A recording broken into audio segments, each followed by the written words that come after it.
நம்ம சேனல் தொடர்ந்து நீங்கள் வீடியோக்களை பார்க்க நினச்சிக்கணும். இதுவும் நம்ம சேனலை சப்ஸ்கிரைப் பண்ணுங்கள். கீழே பெல் சிம்பல் இருக்கும், அதையும் கிளிக் பண்ணுங்க. சரி, வாங்க நம்ம வீடியோக்குள்ளே போகலாம்.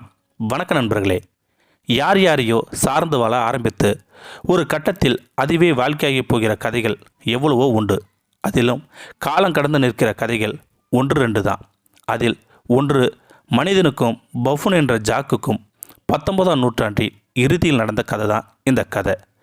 1800 இறுதியில் தென் ஆப்பிரிக்காவின் கேப்டவுன் நகர என்கிற ரயில் நிலையத்தில் பாதுகாவலராக இருந்தவர் ஜேம்ஸ் வைட். இவருக்கு ஜம்பர் என்கிற பெயரும் இருந்து வந்திருக்கு. ஓடுகிற ரயிலிருந்து அடிக்கடி எகிரி குதித்து சாகசங்கள் செய்வதால் அவருக்கு இந்த பெயர் கொடுக்கப்பட்டிருக்குன்னு சொல்கிறாங்க. சில நேரங்களில் ஓடுகிற ரயிலிருந்து இன்னொரு ரயிலுக்கு கூட பாய்ந்திருக்காரு. அதுவே அவரது வாழ்க்கையை திருப்பி போடவும் காரணமாக அமைஞ்சிருக்கு. 1877ஆம் ஆண்டு ஜேம்ஸ் ஓடும் ரயிலிருந்து குதிக்கும் பொழுது எதிர்பாராத விதமாக விபத்தில் சிக்கிக்கொள்கிறாரு. அந்த விபத்தில் அவரது 2 கால்களும் பறி போயிடுது. விபத்துக்கு பிறகு மீண்டு வருகிற ஜேம்ஸ் செயற்கை கால்கள் உதவியுடன் மீண்டும் பாதுகாவலர் பணியை தனக்கு தருமாறு கேப்டன் ரயில்வே நிர்வாகத்திடம் வேண்டியிருக்காரு. ஜேம்ஸ் விபத்தில் சிக்கிய இடைப்பட்ட காலத்தில் வேறு யாரையும் நிர்வாகம் அங்கு பணி அமர்த்தவே இல்லையாம். ஜேம்ஸ் இருந்த வீட்டுக்கும் ரயில்வே நிலையத்துக்கும் இடையே 500 மீட்டர் இடைவெளி மட்டுமே இருந்து வந்திருக்கு.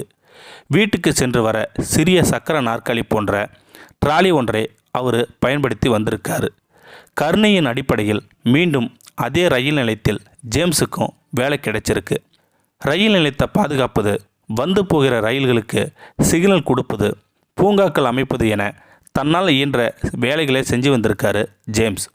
ஒரு நாள் அவர் இருந்த நகருக்கு பக்கத்தில் இருந்த மார்க்கெட்டில் ஒருவர் அமர்ந்திருக்க அவரை வைத்து ட்ராலி ஒன்றை பஃபூன் குரங்கு தள்ளி கொண்டு வருவதை பார்த்துருக்காரு ஜேம்ஸ். உடனே அதன் உரிமையுடன் பஃபூனை குறித்து விசாரிச்சிருக்காரு. அதை விலைக்கும் வாங்கி விடுகிறாரு நம்ம ஜேம்ஸ். விலைக்கு வாங்கிய பஃபூனுக்கு ஜாக் என்ற பெயரும் விடுறாரு. வீட்டுக்கும் ரயில்வே நிலையத்துக்குமான தூரத்தை பஃபூன் உதவியுடன் கடக்கிறாரு ஜேம்ஸ். ஜேம்ஸ் ட்ராலியில் அமர்ந்து கொள்ள ஜாக் ட்ராலியை தள்ளி கொண்டு வருவதும் போவதும் தொடர்ந்து கொண்டே இருந்திருக்கு. இதற்கிடையில் ஜேம்ஸ் செய்கிற வேலைகளை ஜாக் உள்வாங்க ஆரம்பிச்சிருக்கு. ரயில்களுக்கும் சிக்னல் அளிப்பது, ட்ராக் மாற்றுவது என ஜேம்ஸின் எல்லா வேலைகளின் போது உடனிருந்து கவனிச்சிருக்கு. சிறிது நாட்களில் ஜாக் எளிதாக அந்த வேலைகளை செய்யவும் பழகியிருக்கு. அதற்கு ஜேம்ஸ் சில பயிற்சிகளும் கொடுத்துருக்காரு. ட்ராக் மாற்றுவது, சிக்னல் வழங்கும் வேலைகளை ஜேம்ஸின் கட்டளைப்படி செய்து வர ஆரம்பிச்சிருக்கு. எந்த வேலையாக இருந்தாலும் ஜேம்ஸின் கட்டளை கிடைத்தால் மட்டுமே செய்யும் அளவுக்கு ஜாக் வளர்ந்திருக்கு. ஜேம்ஸுக்கும் ஜாக்குக்குமான நெருக்கமும் உறவும் பலருக்கும் ஆச்சரியத்தை ஏற்படுத்தியிருக்கு. ஒரு சிலருக்கு அதிர்ச்சியும் ஏற்படுத்தியிருக்கு. ஜாக்கின் சிக்னல் பணிகளை பார்க்கிற பெண் ஒருவர் அது குறித்து ரயில்வே அதிகாரிகளுக்கு புகார் அளிச்சிருக்காரு. முதலில் அந்த அதிகாரிகள் நம்பவே இல்லையா.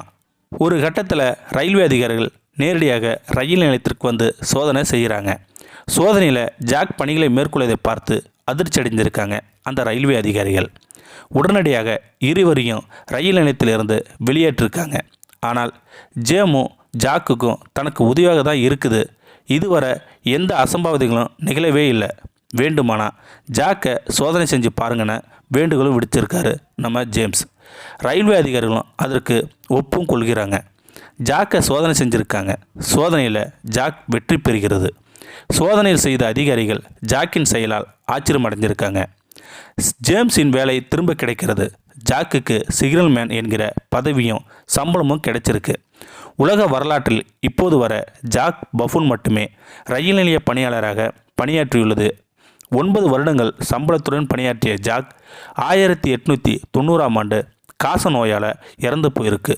அது சரி, அப்போது ஜாக்கின் சம்பளம் எவ்வளவு தெரியுமா? ஒரு நாளைக்கு 20 சென்டும், ஒரு வாரத்துக்கு அரை பாட்டில் பீரும். அது மட்டுமின்றி தன் 9 வருட பணியில் ஜாக் ஒரு முறை கூட தவறு செய்யவே இல்லையாம். ஒரு மனிதன் செய்கிற வேலையை ஒரு குரங்கு செஞ்சிருக்கு. இருந்தாலும் நம்மளுடைய சேனலை சார்பாக அந்த குரங்குக்கு வாழ்த்துக்கள் சொல்லிடலாம். நீங்களும் வாழ்த்துக்கள் சொல்லணும்னு நினச்சிங்கன்னா நம்மளுடைய சேனலை மறக்காமல் சப்ஸ்கிரைப் பண்ணுங்கள். கீழே இருக்கிற பெல் சிம்பலை கிளிக் பண்ணுங்கள். தேங்க்யூ ஃபார் வாட்சிங்.